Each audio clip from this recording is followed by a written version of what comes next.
Hello everybody, it is your favorite girl, Nakia Bella from Faux Intellectual. I don't know if I'm your favorite yet, but I hope I can be with this video.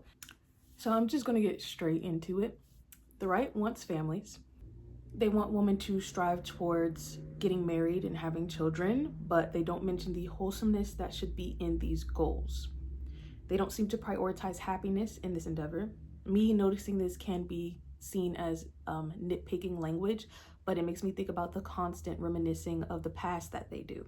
They purposely overlook the abuse that women faced in the past and the way we were sent to asylums for not acting accordingly. The marital rape then leading into unwanted pregnancies, the severe lack of autonomy. They don't talk about that. Why would they? In a wholesome marriage, both parties contribute to the household, whether that be through financial, housekeeping, emotional support, or childcare.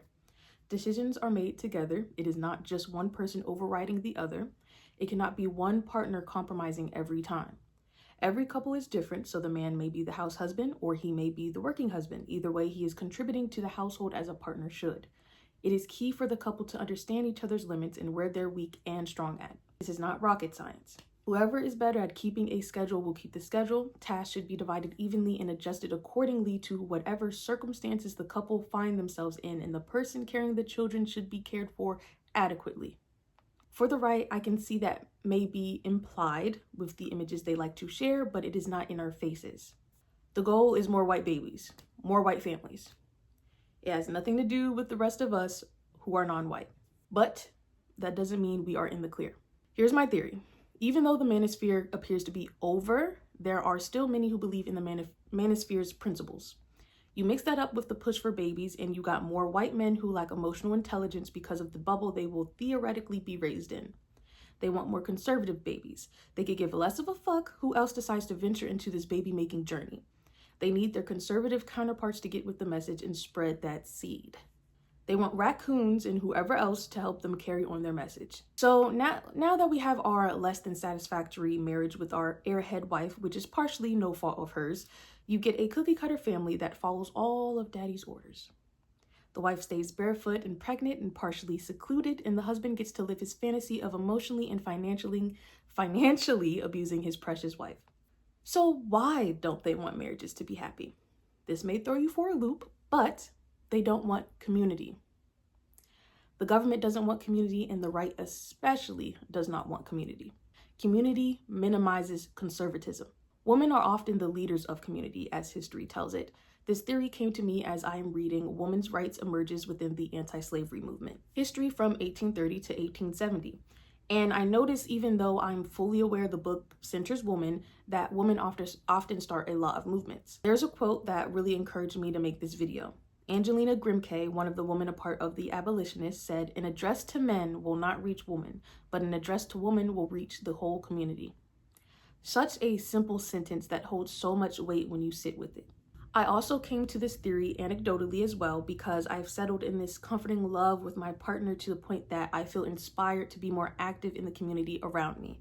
I've always wanted to do some good, but was never in a safe space emotionally to do so. And good love makes you feel powerful. It gives you hope for all the atrocities around you. Good love is severely underrated, and I won't pretend like I don't know why. With good love comes an inspired woman, and an inspired woman shares her inspiration with her man, therefore getting her man and their family active in community as well. If you have multiple families that get active, then we are unstoppable as the little guys.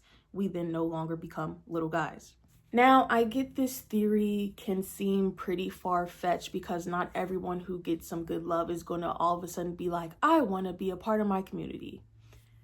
I understand that. It's a lot more that would probably go into it for people to actually start feeling like they want to be active. But I feel like once we dismantle this old school, old-fashioned way of handling marriage and family and handling children, we can all come to the conclusion of things can be better than this. Things can be healthier than this. It doesn't have to be the way it used to be.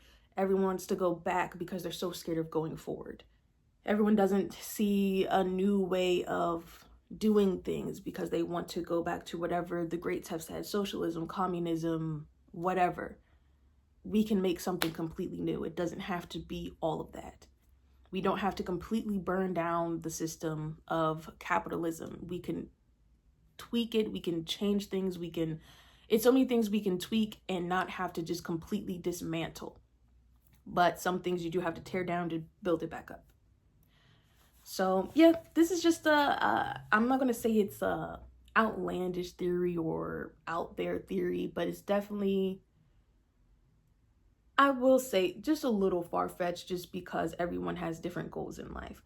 But I still feel like when people have good love and good family, they're going to want to share that love. Therefore, they're going to get into community regardless, because they're going to be happy and their kids are going to be happy and their kids are going to get with other kids and da da da, etc., etc. These people, I see, they always want to live on these secluded farmlands, and it doesn't always mean they don't have neighbors, but the neighbors are few and far in between, I'll tell you that.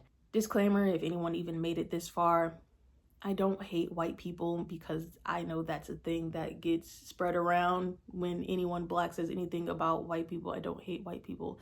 I don't even dislike them. It is just prevalent in that community of conservative white people that push towards that, and they've been pushing towards that for since before I was born. The replacement theory.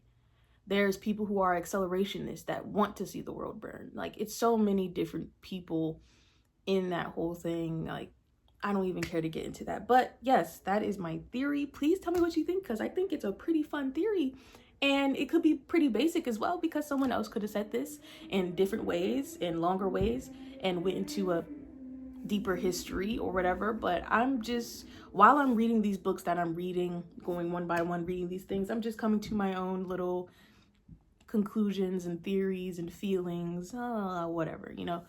So yeah, thank you. I'm not gonna take up any more of your time. Please give me a like, a comment, subscribe. Yeah, I think that's all I have to say. I have to get going. So thank you for listening. Toodles.